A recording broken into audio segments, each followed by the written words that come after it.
ပုံမှန်ဆိုရင်တော်ထဲမှာလူတွေကပလိဆန်တွေကိုအမဲလက်ကြတယ်ဒါပေမဲ့ဒီထဲမှာじゃ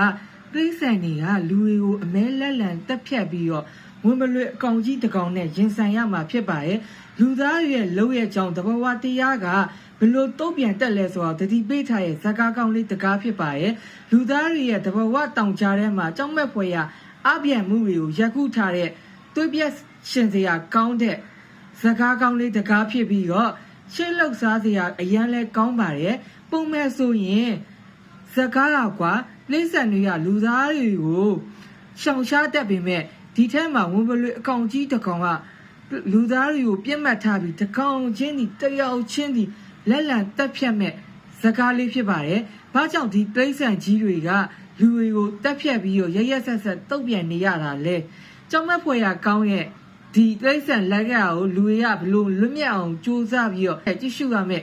ဇကားကောင်းလေးတကားဖြစ်ပါတယ်။2026မှာတကယ်ကိုကြည့်တဲ့ဇကားလေးဖြစ်တဲ့အတွက်ကြောင့်ဇကားလေးကြည့်ချင်တယ်ဆိုရင်ကျွန်တော်ရဲ့ Telegram Channel ထဲမှာကြည့်လို့ရတယ်လို့ကွန်းမန့်မှာလည်းကျွန်တော်လင်းချထားပါမယ်အဲ့တော့